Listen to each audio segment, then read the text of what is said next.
شتا يعني معجنات، بس طبعا احنا بنبقى كسلانين جدا. عشان كده بقى هعمل معاكم النهارده فطاير حلو وحادق سهله جدا جدا.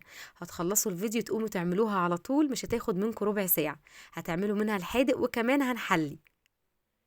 ان شاء الله الفيديو هيبقى سهل وبسيط وهيعجبكم جدا.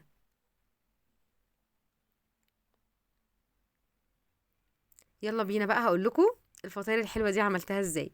عندي لفه من الجلاش، هاخد منها ورقتين، كل فطيره هتاخد ورقتين، واهم حاجه نركن الجلاش على جنب ونغطيه عشان ما ينشفش. مجهزه ربع كوبايه من الزبده، عليها ربع كوبايه من الزيت.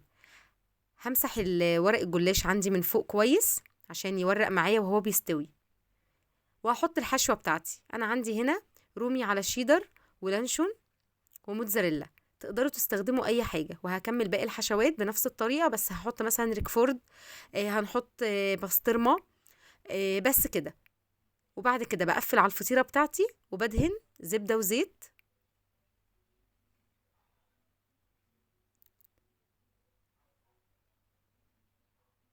شايفين؟ بس كده بقفل عليها كده وهركنها. تقدروا تستخدموا اي حشو انتوا يعني اي حشو عندكم، اي حاجه تستخدموها. مثلا ممكن نحشي لحمه مفرومه. لو عندكم مثلا فراخ بايته هقول لكم على طريقه كده حلوه قوي.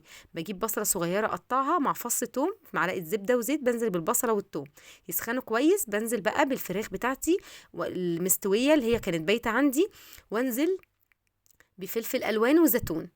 بيبقى عندي احلى حشوه بحطها، وعليها جبن بتبقى طعمها خطير. دي بقى الحلو. هنا انا حشيتها شوكولاته، دي شوكولاته ماكستيلا، خدت معلقتين كبار.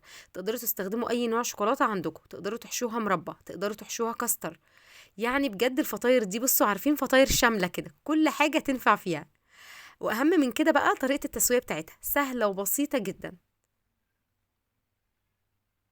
في طاسه سخنه على النار حطيت الفطير بتاعي ورشيت عليه رشه من الزيت يمين وشمال، وعلى نار متوسطة هفضل اقلب فيه.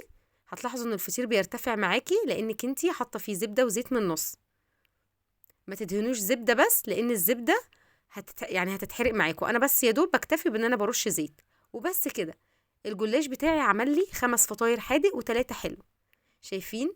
عايزه اقول لكم طعم الفطير الحادق رهيب، عامل زي الفطير الشرقي بالظبط، واحلى كمان صدقوني.